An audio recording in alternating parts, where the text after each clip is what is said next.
September 19 దేవుని వాక్య ధ్యానం.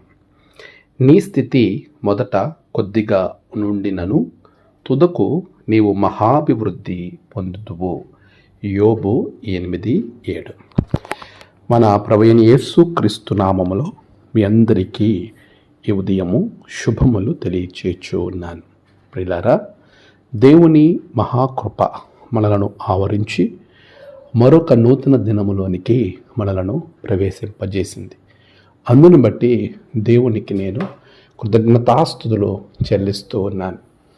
ప్రభు యొక్క సన్నిధిలో మనమందరం కూడా ఆయన దయలో ముందుకు వెళుతూ ఉన్నాం.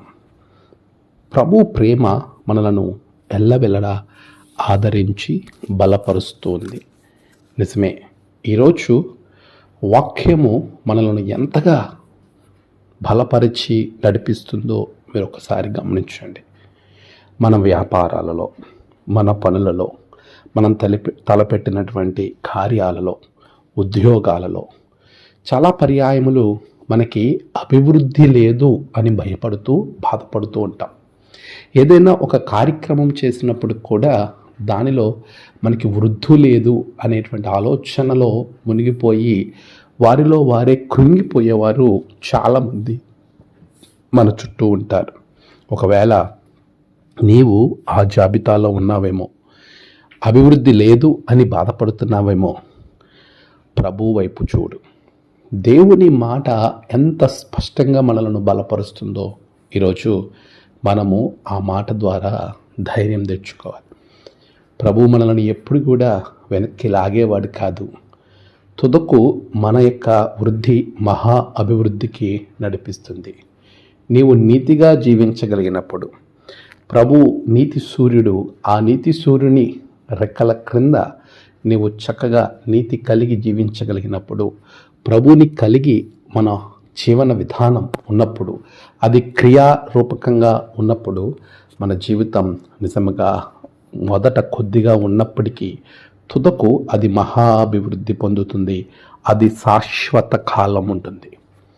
అన్యాయంగా వచ్చు సంపద మొదటే వృద్ధిగా కనబడుతుంది. అది తాత్కాలికము, అది అశాశ్వతమైనది.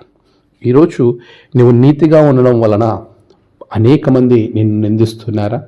అనేక మందిలో నువ్వు చిన్నబుచ్చుకోవాల్సిన పరిస్థితి ఏర్పడుతుందా? అనేక పర్యాయములు నీకు అవకాశాలు రావట్లేదు అని నువ్వు భయపడుతున్నావా?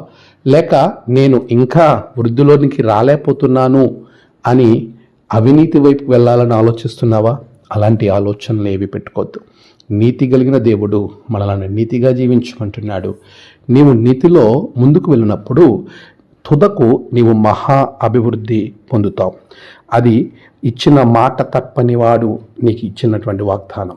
ఎంత గొప్ప వాగ్దానం మన జీవితంలో నెరవేరబోతుండగా నువ్వు ఇంకెందుకు దిగులు చెందటం? ప్రభుని కలిగి నీవు ఉన్న చోటనే దేవుని సన్నిధిలో ప్రార్థించు. ప్రభు నీ జీవితంలో గొప్ప కార్యాలు చేస్తాడు. ఆమేన్. ప్రార్థన. సర్వశక్తిమంతుడా, గొప్ప దేవ, ప్రస్తుత పరిస్థితులన్నీ మార్చి వారి జీవితంలో తండ్రి నిన్ను కలిగి ముందుకు వెళ్ళి మహాభివృద్ధి పొందినట్లుగా ఆశీర్వదించండి. నేడు జన్మదినము, వివాహ దినము, ఆయా విశేష దినములు జరుపుకుంటున్న బిడ్డలను బహుగా దీవించండి.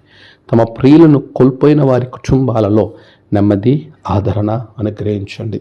దినదీవెనతో నింపి మీరే మహిమ పొందమని, నీ రక్షణ ఆనందం బిడ్డలకు అనుగ్రహించమని యేసు నామమున ప్రార్థించి వేడుకొంచున్నాం తండ్రి.